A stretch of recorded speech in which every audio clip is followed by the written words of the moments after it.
Bonjour à chacun, à chacune. Je suis content de vous accueillir ce matin dans cette maison et j'espère que nous y passerons tous des moments bénis, fructueux, qui nous encourageront et qui nous aideront à marcher de l'avant.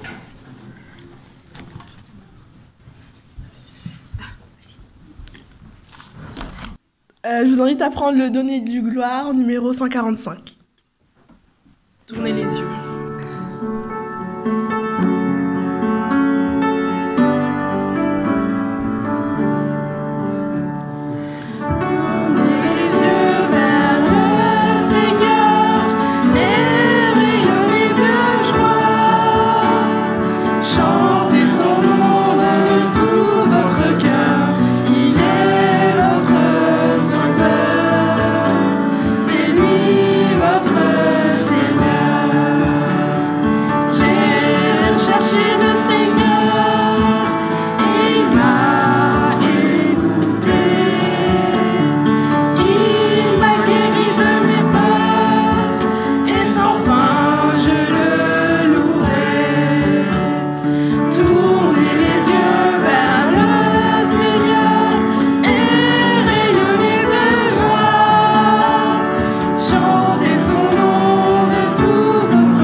Nous invitons à rester debout pour le chant Nous avons vu les pas dans le Donnez-lui gloire, le 52.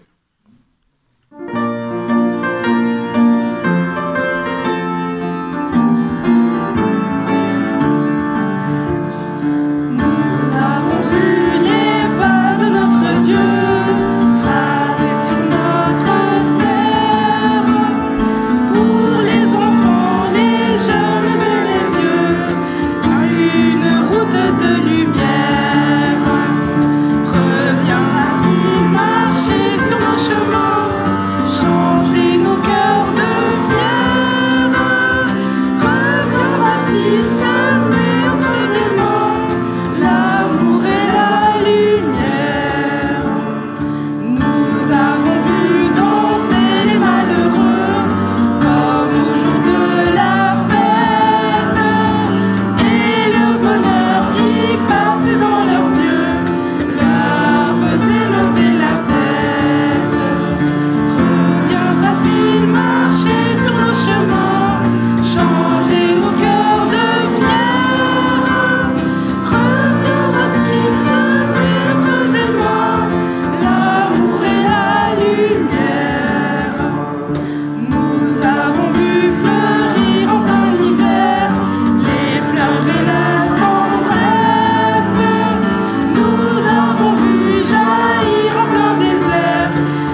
Alors, pour commencer, je voulais vous parler d'un joueur de basket. Ce joueur de basket, c'est un joueur américain. Et dans sa jeunesse, il rêvait d'être un grand professionnel du basket. Seulement, pas de chance, quand il était jeune, quand il était encore en secondaire, au collège, on l'a refusé parce qu'on l'estimait trop petit. Et vous savez que là-bas aux États-Unis, dans les écoles, les universités, les écoles secondaires, le sport, il est très, c'est déjà presque professionnel quand ils sont déjà très jeunes. Mais par rapport à ce refus, il s'est dit que c'était vraiment quelque chose qu'il voulait faire. Et donc, il a décidé qu'il allait s'entraîner seul. Il avait, je crois, 14 ans à ce moment-là. Et tous les matins, avant d'aller à l'école, alors ce que j'ai lu qu'il se levait tous les matins à 5 heures. Donc il était très motivé pour s'entraîner tout seul chez lui. Et il est devenu un basketteur professionnel, un grand basketteur professionnel. Sur lui-même, il avait aussi conscience de ses échecs parce qu'il disait qu'il a raté plus de 9000 tirs. Il a perdu plus de 300 matchs. Et il a provoqué 26 défaites pour des tirs décisifs qu'il devait donner et que son équipe reposait sur lui pour ce moment-là. Mais il a retenu une chose qui était très importante, c'est que ce sont ces échecs qui l'ont fait grandir. Alors ce basketteur, il est très connu, c'est Michael Jordan.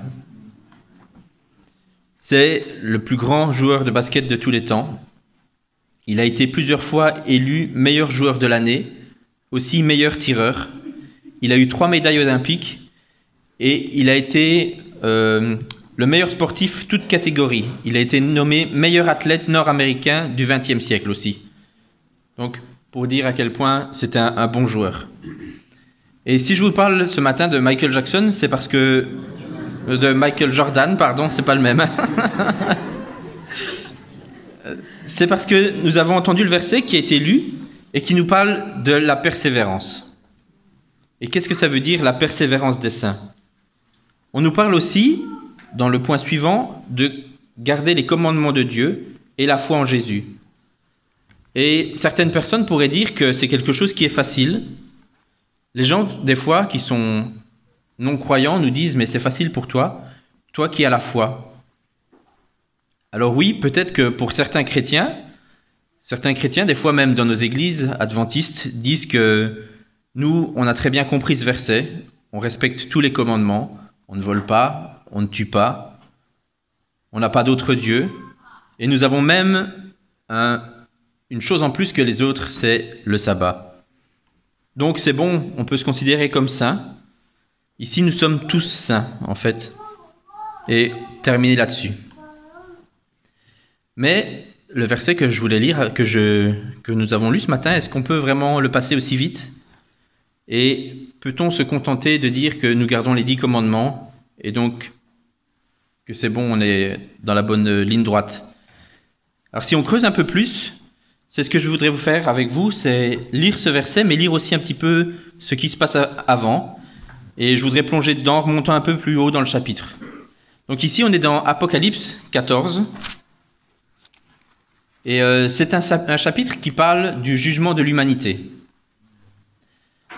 C'est un chapitre aussi que les pionniers de l'Église adventiste ont beaucoup étudié et ils s'en sont servis pour annoncer le retour de Jésus. Ce chapitre a été longtemps étudié et c'est ce qu'on appelle le message des 3 anges. Un message qui fait partie de notre ADN. Nous le voyons souvent d'ailleurs comme logo de notre église, c'est le logo de notre église, c'est celui que j'ai ici d'ailleurs, où il y a une Bible ouverte, une croix au milieu et des flammes qui montent. Et les 3 flammes qui sont représentées, en fait, ça représente le message des 3 anges. Donc c'est vraiment notre ADN. On l'a aussi sur pas mal de choses, en fait, quand on parle de notre église. On a le site, par exemple, 3anges.com, qui est le site où on va souvent chercher les écoles du sabbat par Internet. C'est aussi justement 3 anges. C'est par là que l'Église adventiste se définit souvent. Mais que nous disent ces 3 anges exactement? Alors je vais vous inviter à lire dans Apocalypse 14. On va d'abord lire les versets 6 et 7 qui nous disent Je vis un autre ange qui volait au milieu du ciel.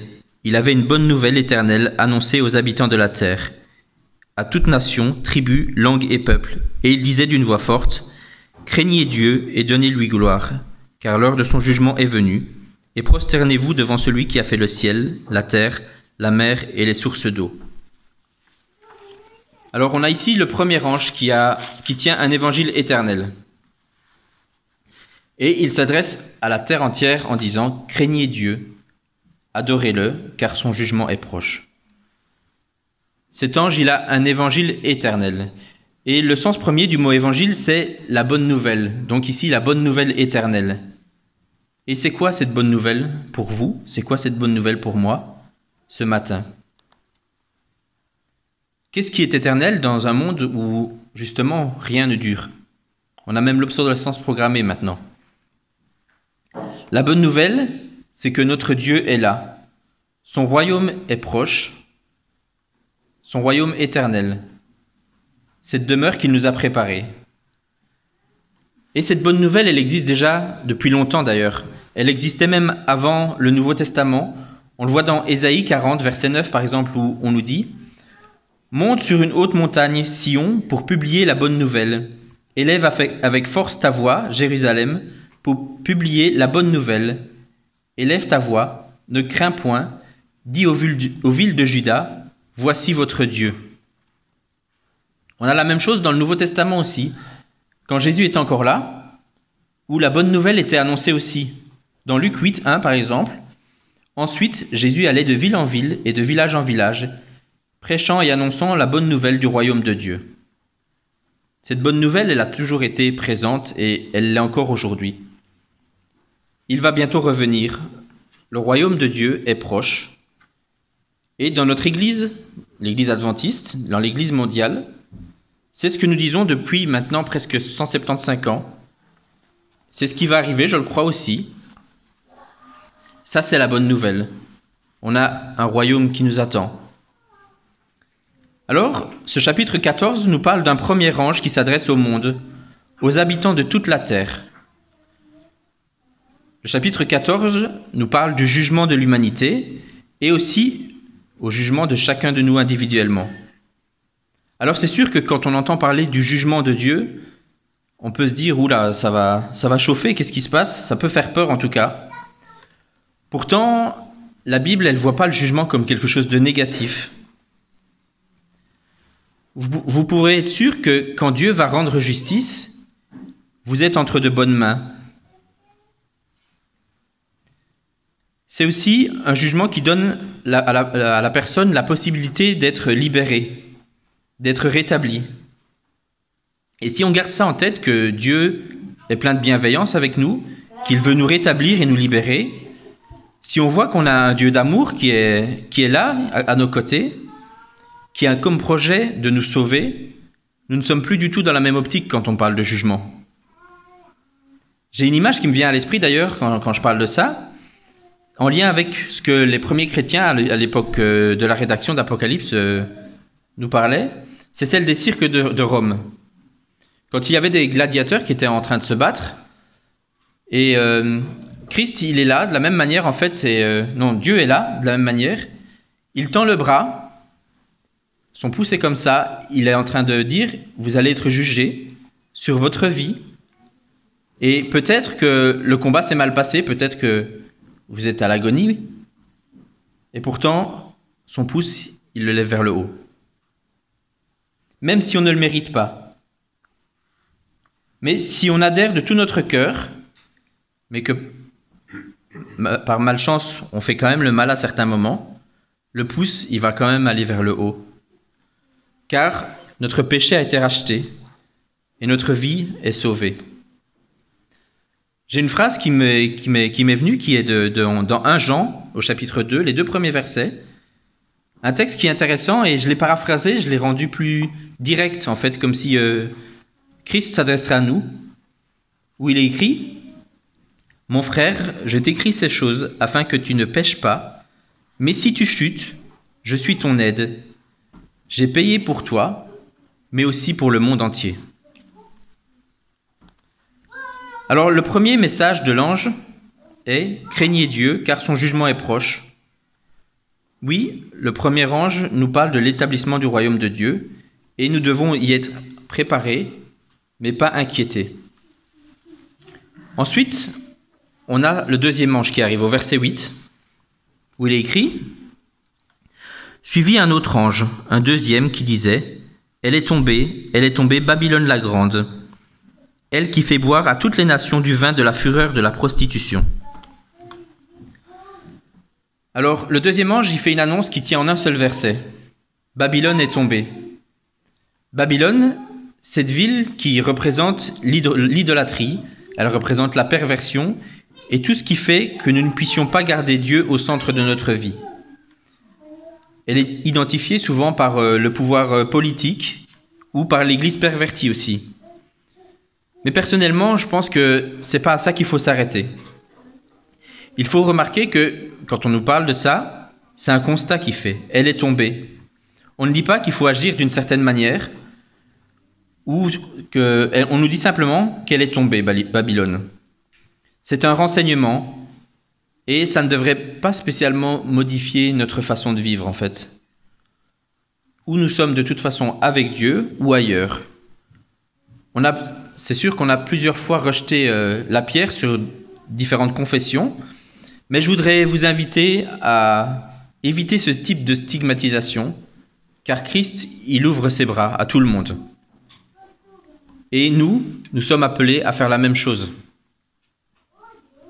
Vient ensuite le troisième ange, au verset 9. Et on va lire de 9 à 11. Un autre ange, un troisième, les suivit qui disait d'une voix forte.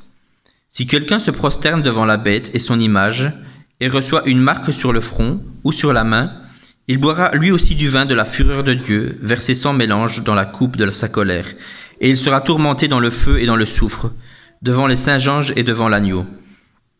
La fumée de leur tourment monte à tout jamais, et ils n'ont de repos ni le jour ni la nuit, ceux qui se prosternent devant la bête et devant son image, et quiconque reçoit la marque de son nom. Alors c'est quelque chose, je trouve, quand je lis ça, qui est dur à entendre en fait. Christ, lui, il vient nous parler d'amour, il est venu nous sauver, et pourtant on lit ici un Dieu qui est sévère. On a vu dans le message des trois anges, d'abord dans le premier, qui nous dit il faut adorer Dieu, Dieu qui est notre créateur, ou la bête. Et le deuxième ange nous dit Babylone est tombée. Il n'y a pas d'artifice, personne ne peut se cacher.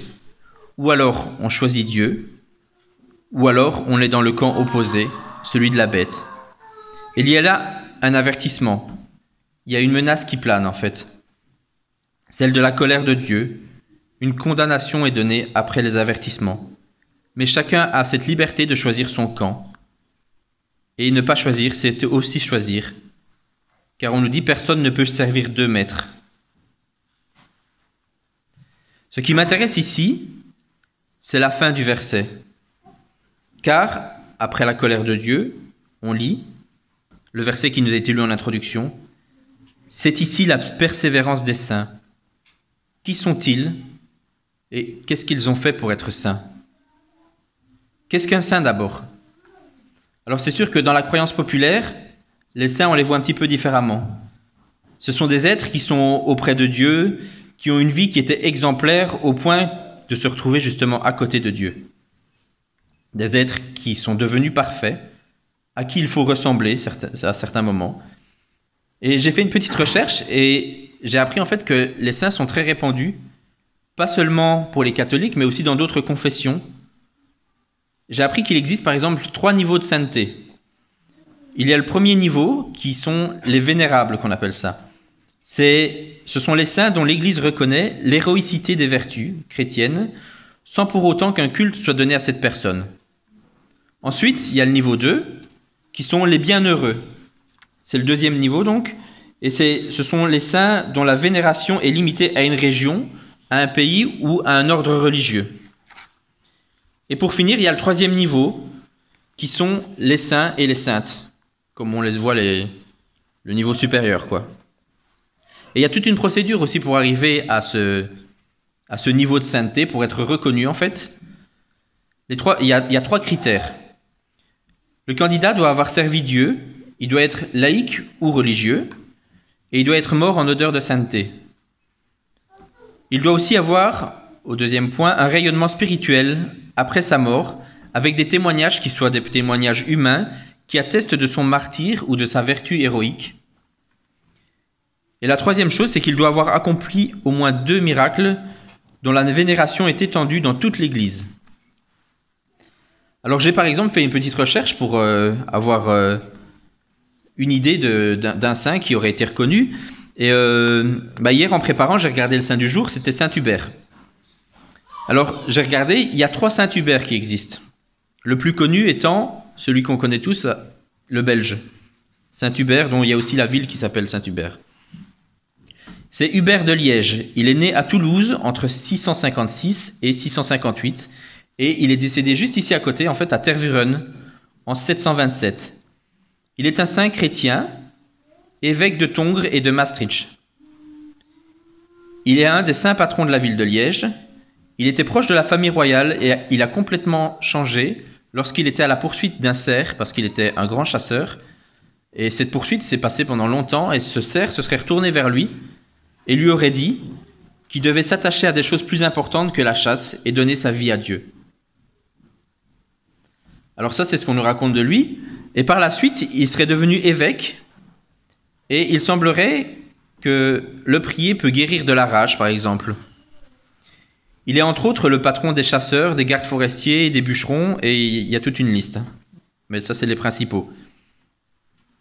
Et pendant toute sa vie, après sa conversion, il a décidé de répandre l'évangile à travers le Brabant, dans toutes les Ardennes, et il a combattre les mœurs des païens. Il est le fondateur d'une église à Liège, justement, qui est devenue la première collégiale là-bas. Et ce saint, si on peut essayer de le classer, je pense, d'après ce que j'ai lu, qui serait de niveau 2. Alors voici l'exemple d'un saint, par exemple, voilà. Mais la Bible, qu'est-ce qu'elle nous dit des saints? Comment est-ce que nous, on peut faire pour être saints? Est-ce qu'on doit être parfait? Est-ce qu'on doit avoir été martyr? Est-ce qu'il faut avoir fait de grandes choses ou avoir fait des miracles? Eh bien, c'est pas ce que la Bible nous dit. Le mot saint a 2 traductions possibles, qui est saint ou consacré. Il y a une chose qui est importante, c'est que nous sommes tous, en fait, en tant que membres d'Église, en tant que croyants, en tant que fidèles de Dieu, des saints. La Bible, en fait, nous apprend que les saints sont de simples serviteurs de Dieu, et nous pouvons le vérifier, par exemple, quand Paul dit qu'il salue tous les saints en Jésus-Christ, et que les frères qui sont avec lui les saluent aussi. On a un exemple dans Philippiens, par exemple, quand il termine. Il salue tous les saints de l'Église. Nous sommes donc ici tous des saints, des sanctifiés, parce que les sanctifiés dans la Bible, c'est une question d'être mis à part pour une question précise. Et c'est le cas de chacun d'entre nous. Nous sommes tous mis à part par Dieu pour une chose précise.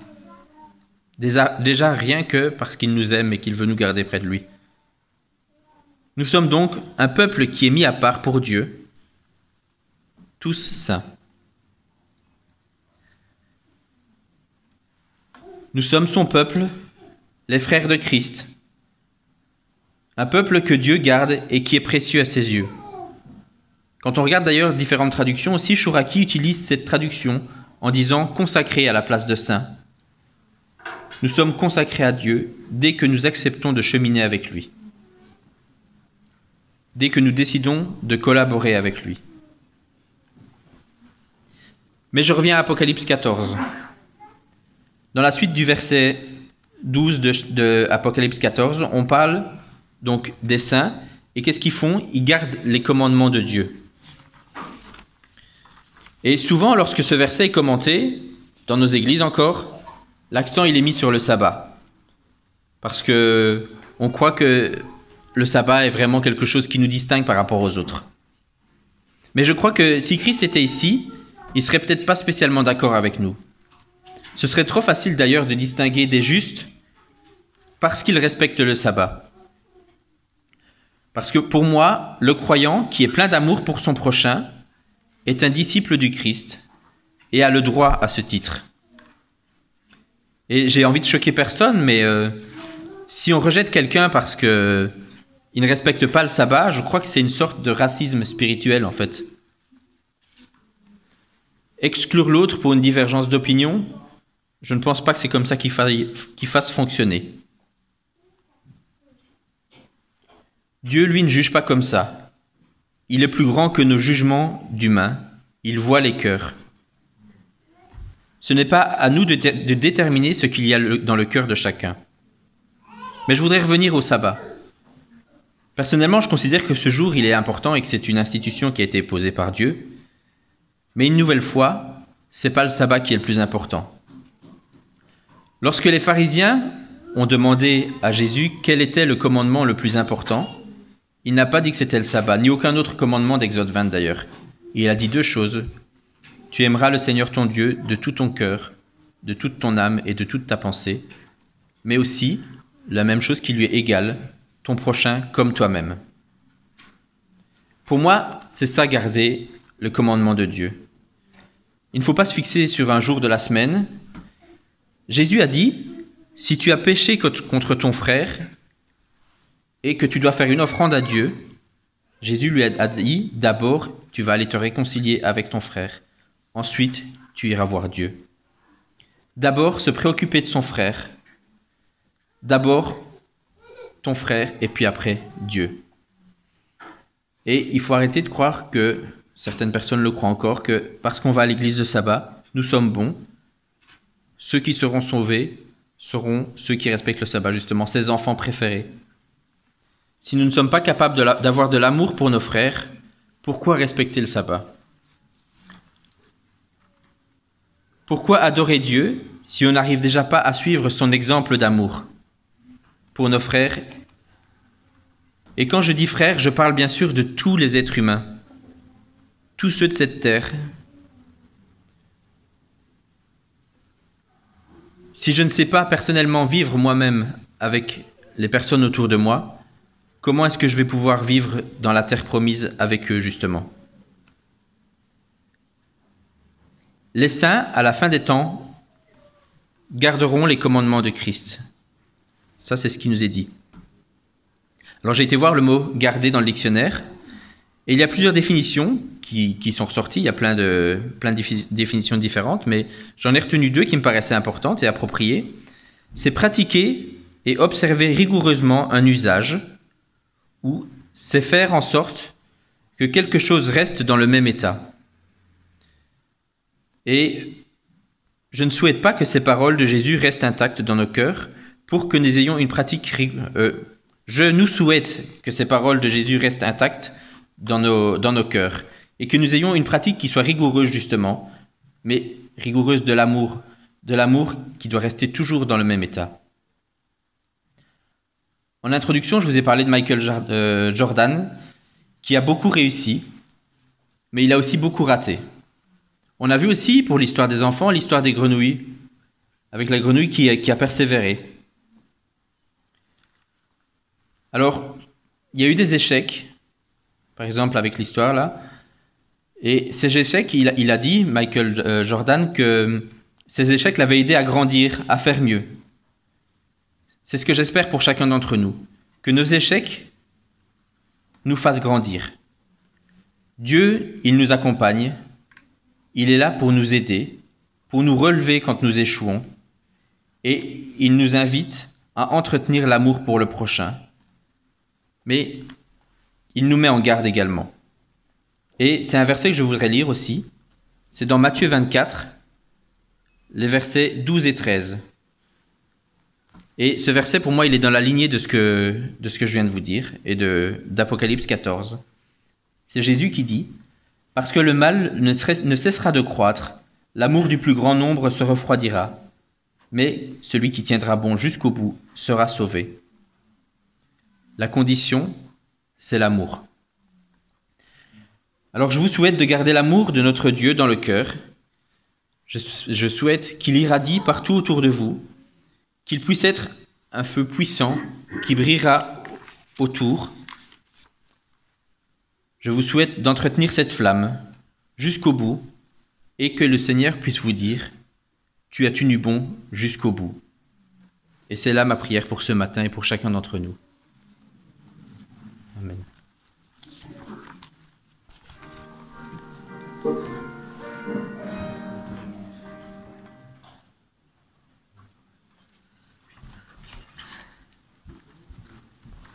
Je vous invite à vous lever pour chanter le chant « Tu peux naître de nouveau », le numéro 392 dans « Donner lui gloire ».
Je vous invite à incliner vos têtes pour prier.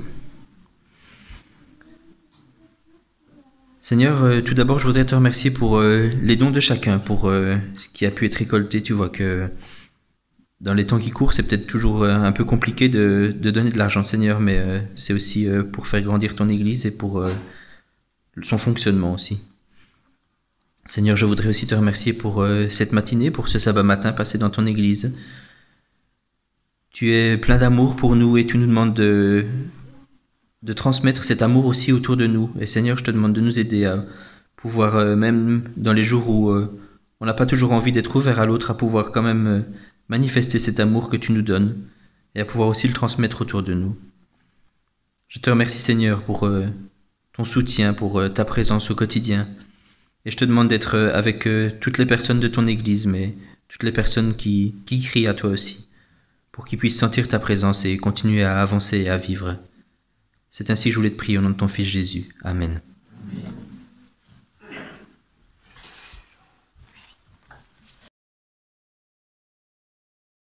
Que la paix de Dieu, numéro 252, dans Donner du gloire.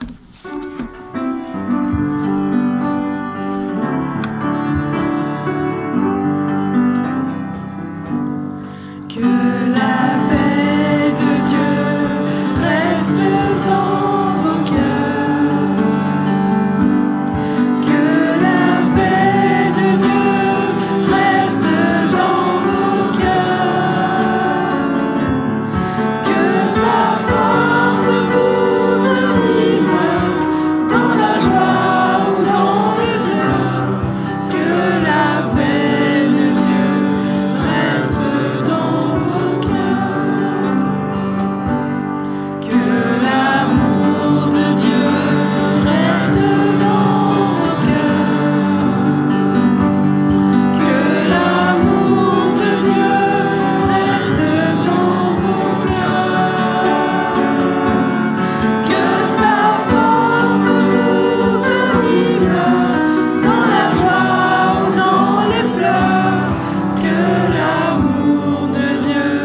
À vous qui êtes saints et dignes de confiance dans le Christ, grâce et paix à vous de la part de Dieu notre Père. Belle semaine à chacun d'entre vous.